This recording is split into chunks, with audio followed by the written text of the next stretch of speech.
All right, this is an exciting one. This is tippity top of the team rank leaderboards. Boys, gals, and non-binary pals, welcome back to the Team Age of Empires 4 action. We are here on Cliffside for a showdown between two bunches of talented people. That's right, on the left side here, you already noticed one of the names. We've got Sassy, the Turkish player, looking to go pro, playing as his most comfortable French in the red. His teammate is going to be Tiger here, playing as the Ibis. This is Patholus, good friend of Mr. as well as very talented player. I think he's actually got an account in the top 20, top 30 right now on solos. And then finally, if it's got the friend of Mr., it's got to have Mr. himself here. That's right. This player right here. Actually, no, I've gone the wrong way around. Ignore me. This is Patholus playing as the Mongols. That makes a lot more sense. I was about to say, he always plays Mongols. Purple is Patholus playing as Mongols. And this is Mr. playing as Tiger. Or Tiger, I guess that was meant to be. He changed his name a little bit. He's called MRX before in Team Ranked. Mr. has been hard on the grind, by the way. Like, he's been playing Team Ranked non-stop. He's ranked 24th in the world right now in Team Ranked. He's been non-stop plowing them out. And these folks on the other side are no stranger to that. Gokowski playing in the blue as the Rus. Teammate is going to be Jigglypuff. You may notice the Jiggly Trash name here, playing as Jean d'Arc. He's a filthy Jean abuser. And then PLB, another member of the Devil's crew, playing as Jushi Legacy. These guys are very good at Team Ranked. In fact, the thing that gave me the notification about this, the thing that I noticed about this, that I saw them on the leaderboards, I was looking at Team Ranked leaderboard, and I saw that Jigglypuff here in the green was ranked 7th in the world. Sorry, not 9th in the world. On Team Ranked. That's what triggered my attention to look at this. And that, by the way, is after 242 games. That's right, you heard me correctly. Jigglypuff has a 91.3% win rate this season in team games. So they know what they're talking about. They regularly organize these pub stacks to go into 2v2s, 3v3s, even 4v4s. I'm excited to see what they can do in this game. Let's get to it. Already, School of Cavalry is going to be coming out. To be expected, nothing too weird here, right? I would be very surprised if he'd chosen to go into the Chamber of Commerce. I think Chamber of Commerce just kind of feels like a bait on this type of map layout. It's just not far enough, and you need to have that map presence, right? Because you're going to be an aggro-type player. Keep in mind that Jigglypuff is in the retractor position, so that does suggest that he theoretically should be the boomer. Typically, the person that's central is going to be the one greeting up. I mean, that's why Mr. is in that central position, right? Like, if you have not seen Mr. in team games yet, it doesn't really get much more greedy than this. Whether it's TC or trade, he'll always find a way to get his eco inflated. And Irobids are definitely effective for that. Already the first eco inflation coming in via the growth. And I wouldn't be surprised if we see an advancement follow-up, because he does like to rush into that castle age and then hoover up the relics as quickly as possible. On the other side, Shuji are going to get a decent meditation garden here. In fact, I believe that is clipping the gold further away, right? Ooh. BLB, you disgusting beauty. So 60 gold, 30 stone, and probably about 20 wood, maybe 15 wood here. Kind of surprised they didn't opt for the food, but then again, maybe they didn't see this over here. And, no, it's worse than that. This one deer, the way it got sniped here, would block the perfect meditation on the food, gold, wood, and stone, which I think would have been the better priority drop there. And he didn't want to run around too much longer, because this would have been good as well. Double gold plus the berries and wood, I think, would have been a higher priority than this. Typically, with meditation gardens, your number one priority is securing food with their placement, because food is the thing that's going to run out quickly in safe areas. So you want to be able to have that extra runway to have more options available to you, whether it's fast castle, inflating your TC boom, whatever it may be.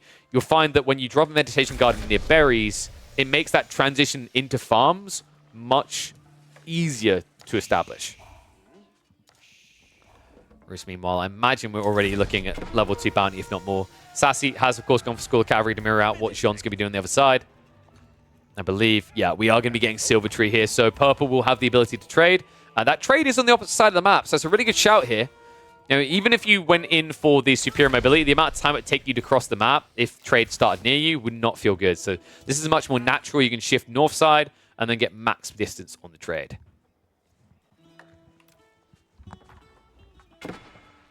And people asking about Corvinus, no, Corvinus has been playing against Mr. He has been playing with him. But just to recap, this is Sassy, this is Mr., and this is Patholus. So no Corvinus in this game. But I'm sure we'll be seeing more of him. In fact, he had been queuing into Mr. when they done 2v2s. So we'll have to check in on that. By the way, can I just say that I love that a lot of the players are now actively playing team games. Like, they're laddering into each other. I've seen Puppy Paw and Wham queue into people like Mr. and Pathless before. You're seeing a lot of Corvinus plus Myriad, Sassy plus Core. Sounds like someone that should definitely happen in the future, and I hope does. I'm just glad to see people playing team games. I think I still stand by my statement. I made it over 2 years ago now, and I think it holds true. The future of RTSs is in team games. It is the best way to get people into RTSs en masse, and also, when you master it in a competitive scene, it will always be more impressive watching 3 people sync up to perfection, more so than 1 person execute their build perfectly. It just requires so much more effort, and there's so many additional points for failure that are ahead of you, that watching people strategize and execute team games will always be a more marvelous sight to me. Does that mean that team games are perfectly balanced and they are optimized now and the maps and everything work perfectly? No. It's a process, right? It's going to take time. But I would love to be able to look back at Age of Empires 4 in 3 years, see a focus on team games, and be like, just get that moment where I'm like, I was right. Because I do think you will see, if we are able to afford more team games in the future in 2024, 2025, I think you'll see the numbers watching Age of Empires 4 esports, the numbers playing, inflate as well.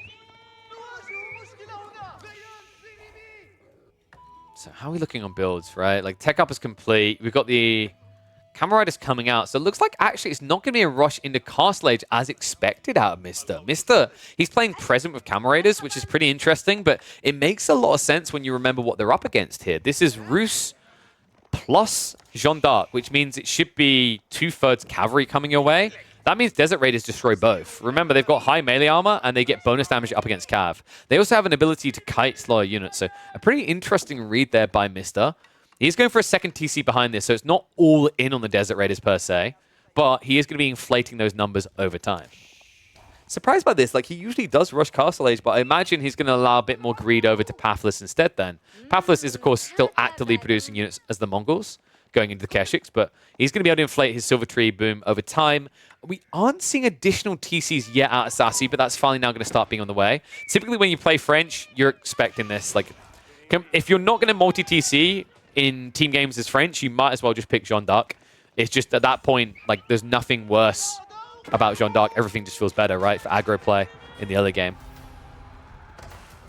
So Meditation Guard in the end, it was about 18 wood, or 17 wood, I think, ends up being after the harassment's gone. So, yeah, a pretty decent one, about 100 resources being passively generated. No Xiangnan Tower added in behind this by a BLB, so no greed at all. They're looking to be as present as possible. In fact, BLB, a lot of wood being held onto, so they are going to go multi-TC even without Xiangnan. That is really surprising. Remember, Xiangnan, it would cost you 600 resources. Actually, less than that, right? Because you remember, it's the cheaper tech up. So it would cost you, what is that, 510 resources, and you'd save 160 on your first TC straight away, because you get the 40% wood discount. So a little bit surprised that BLB didn't opt into that. Probably felt like they'd be a bit too food strained to try and gamble for that when the pressure was coming their way. So they play it safer instead. How are we looking north side as well? Blue is going very hard into Knights. Bit surprising. Considering you just saw that Desert Raiders are coming your way, to play more Knights is a bit bold here. I mean, Knights can beat out the Keshiks, so they mirror the numbers, but I'm more worried about the fact that you're never going to outmatch him here, right? There's always going to be Desert Raiders involved in this. Because look at this, Desert Raiders show up, and all of a sudden you just can't fight at all. Only upside is Desert Raiders can't dive, but the cool thing that they're probably going to see here, this is pretty high-level stuff, is the Desert Raiders will force you back, and then you have the French player raid in with his Knights, right? So he goes after Eco, and every time the Rus player tries to punish you for that, all you have to do with the Desert Raiders is posture. And then Blue has to kind of like bow and back away and go, okay, Mr., you're a god, I can't do that. Mr., by the way, is this the point where he's going to start saving up? Because I think he's got a lot of Desert Raiders now. I don't think you want to inflate too high of a number. Like, they have a point of diminishing returns because you have to be able to falsify it to really feel the value of them. And also, keep in mind, the more Desert Raiders you build, the more Chugenu BLB is building. And Chugenu destroy Desert Raiders. These Desert Raiders do not have great range. As you can see there, they got the pitiful 4.5 tower range. Chugenu, they sit there as well. And remember, Desert Raiders don't have much HP. They have very high melee armor, which gives them great effective HP in melee fights. They are terrible when engaging with ranged. Jeanne d'Arc being chased away. Jigglypuff Jigglypuff, shoe up. He thought he could really be tough, and then all of a sudden, like, Jigglypuff! As he just flies off into the air. Luckily for him, he's not going to be fully popped yet. Yellow does arrive in time to assist here. That is a lot of Desert Raiders, though. And keep in mind, they did not bring many spears. They brought 5 spears in total.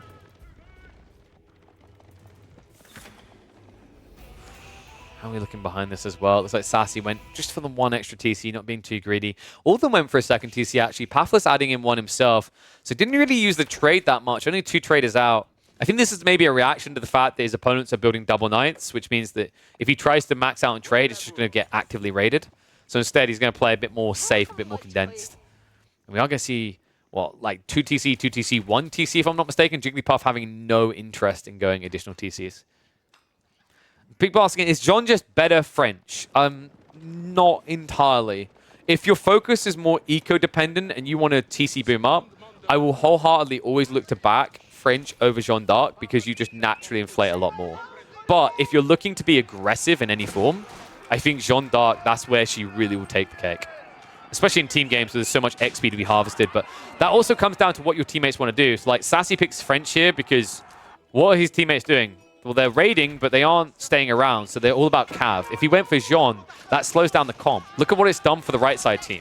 2 players went for Knights, but because 1 player is using Jeanne in that Knight comp, the whole army can't just move flexibly. They have to shuffle along slowly. Now, that does work out with the fact that BLB is playing Chicken Nu plus Spear, but the reality is that this team feels a lot more free. They're going to take less casualties because they can peel away from fights fast.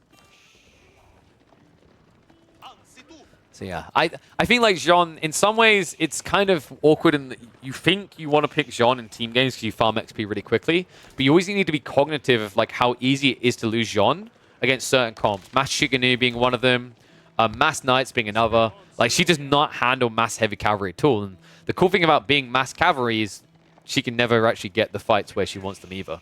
Well, such an open map especially. So, pretty cool read by the Western team. Their approach to this game, I really liked it. Even the Desert Raider detail, really smart, actually out of Mister. Mister, who I believe is now on his way up, and it is going to be with the advisors. Okay, that's super sick. Atabegs is not something you see often, but I really like this build from Mister.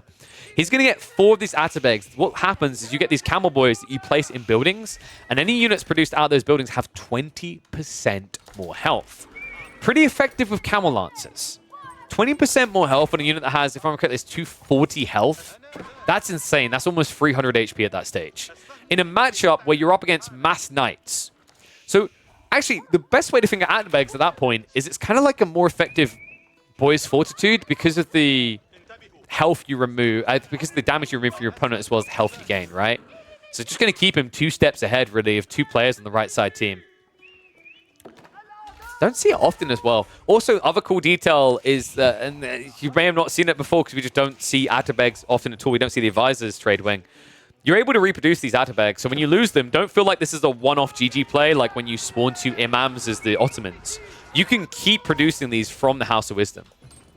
Love that Mist is experimenting with it as well. I think Atabegs will have a place in a lot of builds for Iobids. I'm surprised we haven't been seeing Atabegs as the advisors, rather, as the feudal age up, because if you do the feudal age up and then fast advancement into castle age, you can drop these Atabegs in 2 stables and you'll have ridiculously tanky lances to kick off your age. And yeah, here you go. 100 food, 100 gold each if you ever lose them.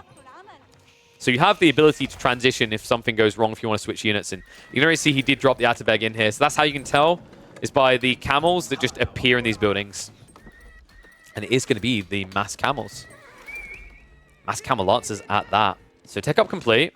How we look on the other side of this? Jigglypuff has made his way up as well. He did go up the Rule Institute. So smart read here, going for Royal Bloodlines. I wonder if this is also why Mr. went for the Atabegs, is to kind of even up the difference here. When you consider 35% versus 20% health, but the fact that your units are also going to debuff the damage of these Veteran Royal Knights by 20% with the Camel Unease, you're actually kind of neck and neck on your outputs. It's a pretty smart read there. Still an edge for green, right? Because extra health plus the fact you get the bonus damage after a charge means they're going to be a bit ahead. But you have to be able to get that charge. And the cool thing is you can always kind of rear away from these fights with the camels. Raid coming in the meantime for green, though. Sassy, very uncomfortable in this position. Trade also does get spelled out, so Pathless losing some of his eco there on the opposite side of the map. Greed just going to be able to peel away from this, rather. BLB did go on for the tech up as well. We're up in Castles for the Juji, and I imagine we're just going to be looking at mass spears and possibly more Chiginu, if not crossbows. I'm also seeing the reach up now from Pathless. Pathless did tech up the Kurultai. Pretty smart choice. I think you have to always go Kurultai in team games, or almost feels like you're griefing your teammates. So much value utility in those big team fights if you ever funnel this in the late game. Flash on the TC. Green's going to get mopped up a bit. Did lose about a further Knights. Blue behind this. What is Gokowski up to, actually? They're playing Pocket Eco's north side. That seems to be more or less ignored. Not much is aggressing this area of the map.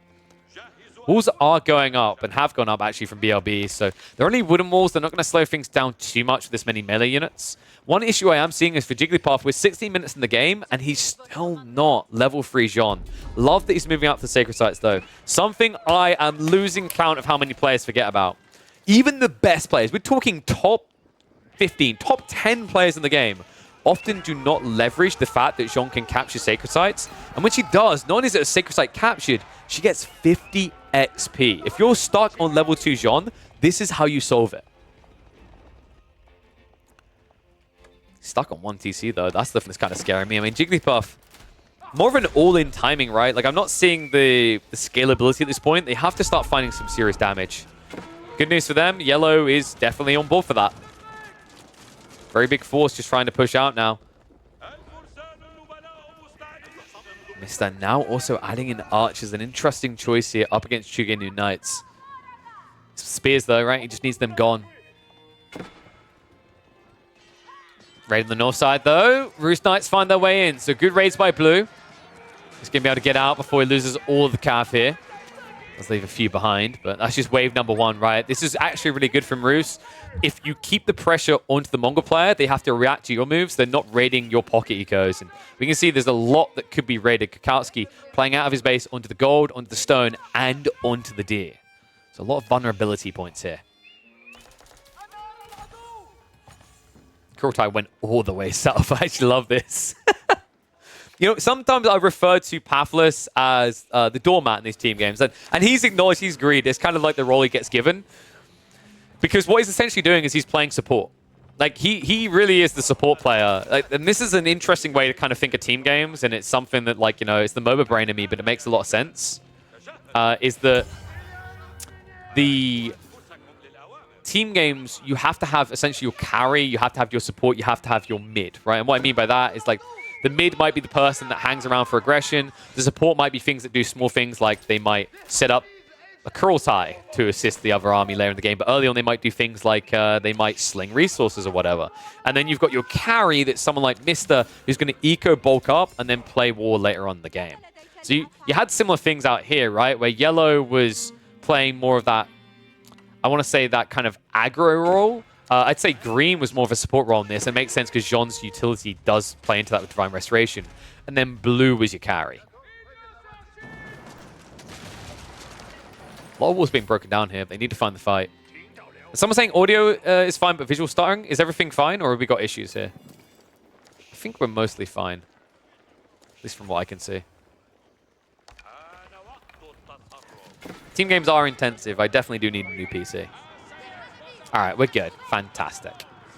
Yeah, team games really can just chunk away at the PC depending on the map. But I think Cliffside is also a good map for that. Like, there's not as much wood as certain other maps. I mean, recently, actually, big shout out to the developers. They've done a great job with things like Hideout, where on 3v3s and 4v4s, they changed the map so the center of the tree line is actually Stealth Forest now, so that it causes less lag for people. So I appreciate the devs actually putting those little foresights in to the way that they develop the bigger maps so that people don't have to worry about performance issues as much. Raid through here. Gokowski, not going to be able to hang around long. Not just 2 Knights. It's not worth it. It's better to just keep running like this, because right now, the best way to think about this is you're idling 13 Keshiks with 2 of your Knights. So somewhere else, you can take a good fight. I'm not sure if this one's it, but we're going to go for it anyway. Jean d'Arc moves in. Royal Bloodline Knights up against Mass Raiders and Lancers. Remember, they're losing 20% of their damage, and the fight has been going on for more than 5 seconds, which means the buff from charging is gone, and that means that this is going to be a loss for Jigglypuff. A bad engagement for him to take, and he finally realizes it as he peels off to run away. Divine Restoration is coming off cooldown. That could be the clutch turnaround moment. Needs to be careful, though, because his Camel Lancers are charging, and there it is. He sees an opportunity here. Divine Restoration gets pumped. Mr. realizing he has to back away here. Half of his army wasn't involved in the engagement because Yellow went in for a deep dive around the back. He's going to get a good engagement. Mistakes made with the Keshets there. Pathless running through the mass spearmen and Chuganu, as well as the crossbows. Sassy now dedicating himself to the fight afterwards. Just a really bad engagement. Two players with cavalry riding into a force that counters cavalry perfectly. Spearmen plus crossbows. Yellow never should have got a fight this good. They needed to wait for Mr. to show up because he has the answer. The Mangonels is the crushing blow they needed to get rid of BLB. The BLB now has to be fairly content with these trades. I think he actually done pretty well, considering at the end of the day, this was a 3 versus 1. And now elsewhere, it's a march forward. Jigglypuff going in. Has to be stacking a lot of XP at this stage, right? Like, Jean de Blas can't be far away. Gets the surround, so Mr. may have overread himself in this fight, just trying to snipe down Jean. Does get rid of her. It looks like Green's Knights are now going to peel off, but still a good trade coming in from the French. Now Sassy setting up those keeps to try and delay this assault down the center. Behind this, though, we are going to see a tech up. Pathless of all the players here, the one now reaching up with the White Stupa into Imperial Age. Not really something I would have expected, and may have been the worst possible timing. Gokowski, he was in position as soon as the tech up ticked. And now he's going to raid into looking for the eco. There's a lot of knights coming through as well with the boys Fortitude, so they are reasonably tanky. They need to find where the economy lies. It looks like actually Pathless, has he got much to work with here? 88 eco spread somewhere. I just don't know where on this map right now. It just feels like it's missing from the screen. Some of it is trade down here, which is being scouted out. Looks like he's got villagers moving west side. Where is he? Were they just all in outposts? He just built that many outposts. Good lord. All right, credit to him. Pathless wasn't insanely greedy. Weirdly enough, Blue didn't try to torch those down at all, even though those should have been easy pickings for this many knights. Instead, he wants to keep them alive. Feels like they can do more damage that way. Yellow, second wave has arrived. That's going to block out the trade now, and that means Sassy needs to defend this, but Sassy's only got knights. That is 10 spearmen, 13 crossbows, and he fights into a choke point. That's not it. That's not how we want to see fights happening here, folks. He has at least got Royal Bloodlines, so these are very tanky French knights. So eventually it'll be a good trade for him, but it's the fact that Yellow, because the way this fight happened, because the timing of Sassy doing this, because Sassy rushed a bit, once again, they jumped the gun before Mister's in place with his siege. It means, once again, Yellow does get a good trade. Jigglypuff now remassing and coming down the center. I believe Jeanne d'Arc should be ready to blast once more. I just don't know where she is right now. She should have spawned, right? I can't see her icon. I feel like it's almost time, if not time already. Unless she died again when we weren't looking. Big massacre here, though, Sassy! Loses about 15 villagers out in the center here. My oh my, and he needed that gold. Look at this, that was all his gold gathering right now. Keep in mind, Sassy threw away a lot of his knights in the previous engagement, so he has got 32. But when you look on the other side of this, Jigglypuff has the same count. And Jean is back up. Oh wait, she's right in front of the TC. Is she? Am I blind? She must be on the march. Yeah, she's moving now. She's marching out. Okay, Jean on her way. She must be like 150 XP max away from level up. Behind this, Mr. has teched up into Imperial. And what did he go up with? He did go up with the military, right? Yeah, he's getting the military wing. So he's got the 7 Camel Raiders coming out for free every 2 minutes. Pretty effective up against this comp, right? It is double knight in the late game. And what am I seeing here? Wait, are these units real? Wait. Can someone pinch me? Am I awake right now? Onimusha's worst cousins say what? When was the last time any of us saw horse archers? It's a pretty cool idea, actually, because it's underexplored in Imperial Plus, but check this. The Gallop giving the extra range can make them a pretty damn effective unit. I'll have to see if he goes for it. I mean, he hasn't queued it up just yet.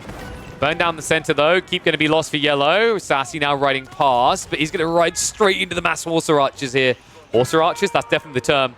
14 damage. So half their damage goes through the armor of these knights. Remember, Boy's Fortitude is going to make the front line of the Roost just a bit more tanky. Saint's Blessing also coming in. Sassy, he tries to get away, but Blue with the body blocks. He traps him in. He says, where are you going? You shall not pass. You shall not leave. You shall not collect $200. But you know who's collecting and reaping rewards? It's Yellow in the base of Red right now, blocking out the trade, shutting down the farm. Sassy, he's dead. 62 eco, no military. They've got nothing. Oh my god, and Green is now going to make it worse. Starts to march forward. Blue now on the move to the north side. He's going to find the eco. And that is not a lot of spears. 20 spearmen to defend against 19 knights and 38 horse archers. How badly do you want to die tonight? Because tonight, we dine in hell. Moves in. Horse archers, by the way, they still haven't been upgraded. They won that fight convincingly while being in normal form. No elite status coming out. Knights now charging past onto the villagers. This is all falling apart. They have no map control anymore. The flanks are exposed. The trade can't happen. Eco just feels like it's going to keep getting raided on both flanks. And Misto is like a headless chicken running back and forth across this map, trying to put out fires. As much as he might think he's Fireman Sam, it feels like he's Fireman Damned in this situation. Because while he's protecting Sassy, who's protecting Pathless? On the upside, Eco's at least escaping to different areas for the time being, but Pathless without gold access now, they've agreed that there's no way back now. GG gets called. Check this. A team of pros versus a team of team-ranked degens. Why did we ever doubt the degens? If you guys are enjoying this content, let me know. Subscribe, like down below. With your comments, tell me which type of players you want to see indulging in the team games, and I'll see if I can catch them soon.